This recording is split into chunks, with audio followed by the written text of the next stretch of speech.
Thank you for inviting me. I asked you before we came on air about the future of the conservatives here in South Korea. You're actually doubtful of an existing future itself. Oh, I'm going to have to question, does the conservatives in Korea do have any future, right? Because, two presidents in a row from the conservative faction has been impeached. So we are seeking that a future has to come with a really serious reform. So our party is seeking for such reforms. Yeah.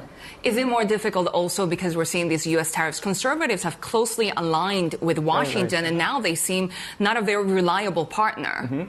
If you go outside in Seoul and if you see in the streets, there are people from conservative faction waving the American flag. And they are thinking that Americans are going to come to help the impeached president. But it didn't happen, so they're kind of in despair right now. And the recent tariffs by Donald Trump has been causing a real turmoil in Korean industries because they imposed 26% reciprocal tariff on Korea and 46% on Vietnam, which is a major manufacturing facility for Korea.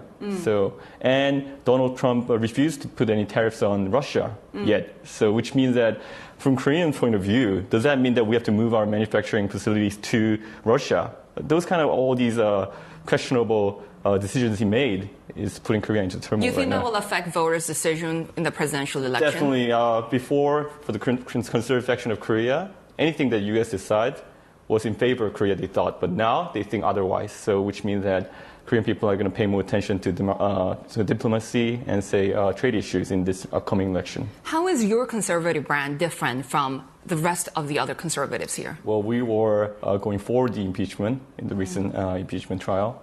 And at the same time, we believe we are representing the younger generation of Korea, which have different views on international politics and, say, trade issues and all these kind of stuff. Because older generations in Korea, older conservatives in Korea, they were grown in a developing Korea, which means that they want to get exempt from all these international burdens that Korea had to carry. But whereas the younger generation think that we can carry more burdens in the international sector and we can voice more in the international sector. The younger generation that also includes many angry men, how would you respond to people who say that you're actually fueling some of those gender divisions here in South Korea? Well, there has been gender divisions for about 10 or 20 years to now because in Korea, as you know, the Korean society was after Confucianistic ideals, and now society is changing. So the role of women in Korea is changing rapidly. So we are adapting to such changes right now. And some people are a little more faster than other people, and some people are a little more slower than other people. So we are seeing those gaps in gender roles and gender equality issues. Yeah. So how will you tackle that gap?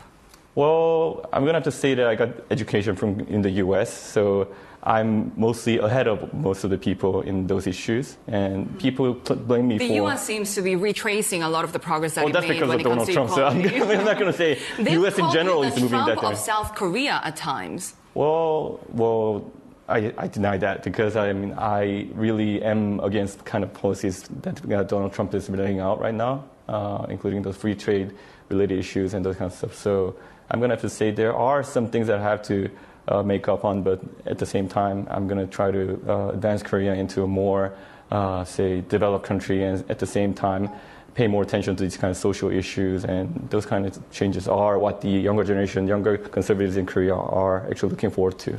You'll need to actually win in the presidential elections, but you trail main candidates right now. How will you try to overcome that gap?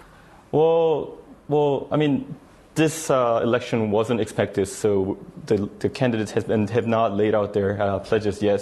But I'm going to be more reformative in laying out my pledges, and the younger generation will definitely respond to those kind of new type of pledges that I lay out. Will you see coalitions with different candidates? Well, most people assume that because I'm from the conservative faction that I'm going to be aligning myself with the PPP candidates if they're decided, but I say no because, conservative faction needs some changes, and they are refusing to change right now. So unless they are catching up with us in terms of changes, that it's very unlikely in this election that we're going to be aligning ourselves with the old conservatives, the PPP.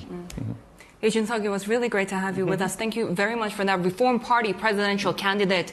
And Bloomberg will continue to follow this story and, of course, reaching out to other parties as well.